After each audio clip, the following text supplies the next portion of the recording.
Oh, hello, Tara. Do you use Hello. sensitivity readers? I have not used a sensitivity reader just because I haven't basically because like I haven't because when I started like my projects like I didn't have the money to pay them, right? I probably could and I've been considering it for like later projects. Like I kind of want stuff for like 9 point, but I'm not sure. It's hard to find them. With Honeywells, I didn't because it was created by like all trans people, so it was pretty good there. But yeah, I, like I think sensitivity readers are a really good thing. Yeah, no, so sensitivity readers are like a good idea. Like for 9 point, I want like I kind of want sensitivity readers because of like the way because of what's happening basically.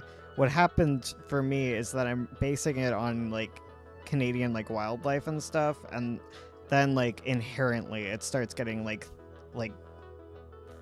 themes because I wanted to write about like how cats like end up in an environment and like they destroy like native populations of like animals and stuff, and then like you base it in Canada, and you know there's all sorts of genocide basically that has actually occurred, and I don't want to like do anything by accident. There's just like histories with all sorts of animals. Like bison would be like a big example of there being like um, pretty awful history around that. And I don't know tons, and I sensitivity readers would probably be better for me than that. And then there's things like disability too that I don't know about. Mm. I don't know. Have you ever thought about sensitivity readers or Slick Ray? Yeah, Yeah, definitely. yeah. Because I've wanted to write stories that include like trans characters, so I'd want to get eyes on it from trans people.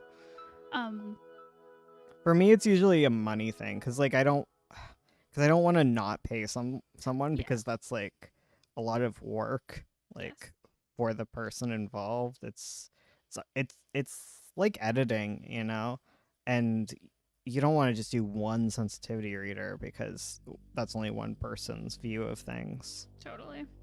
You want like a wider sample, but that just becomes like a money thing because I wouldn't want to do it for free or whatever, and I'd probably look into it for 9 point if we do well for the like Kickstarters and things.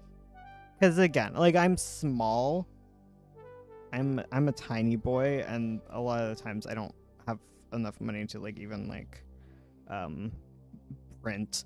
So Yeah. like that comes kind of first for me.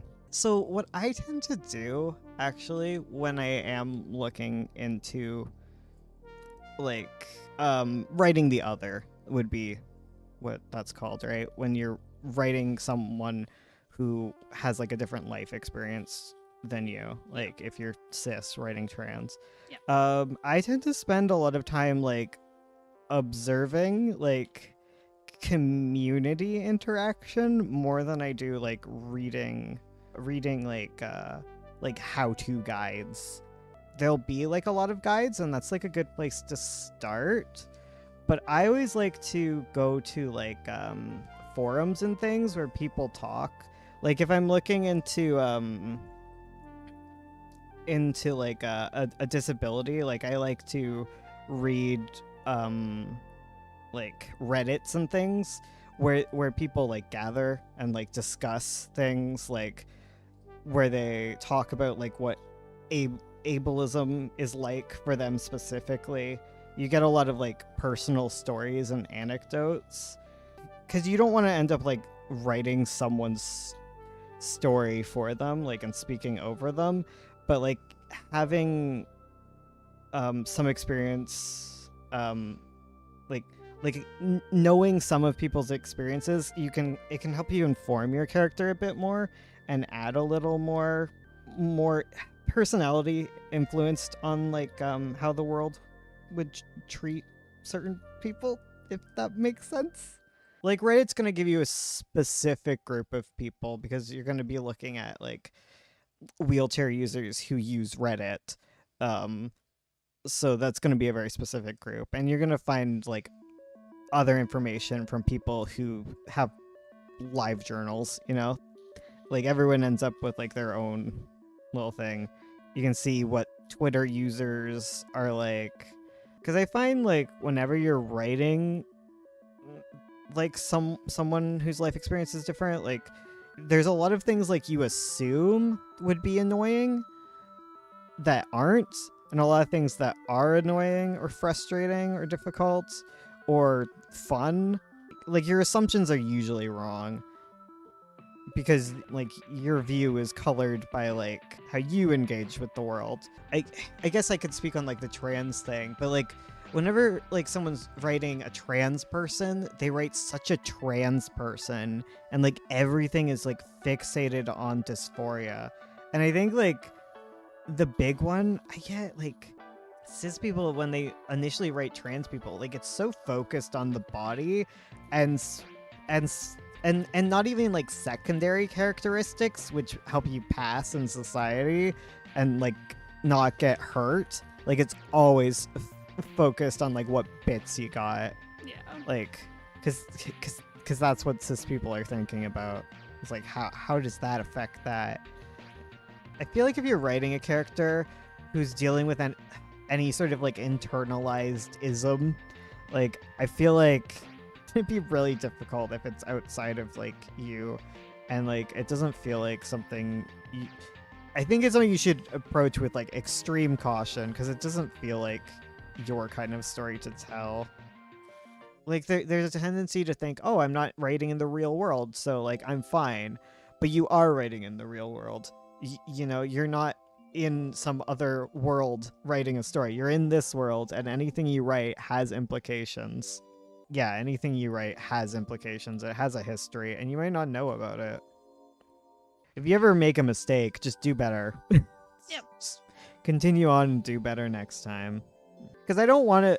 Because I think my opinion on this, I know some people like might disagree, but like I think there's a certain level where it's like super harmful and awful, but an earnest attempt at adding representation to your story, I feel like that's more important than doing it like perfectly or even like really well.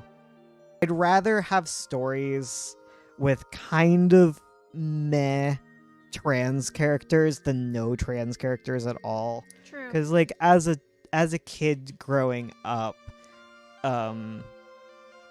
having stories about trans people was important for me, even though they kind of sucked and representation kind of sucked. I feel like as long as you try to achieve slightly better than average, it's worth adding a trans character to your story, as long as you're not like being super duper transphobic. Like I'd want you to like do better, obviously, but like I feel like we need more representation and love. See, the more Because I don't want only trans people writing trans characters. I just want trans people's voices to be lifted up for the stories that they're written and not be so like intensely scrutinized. and the more stories we have out there that include trans characters, the less scrutinized the single trans book needs to be, you know? Totally.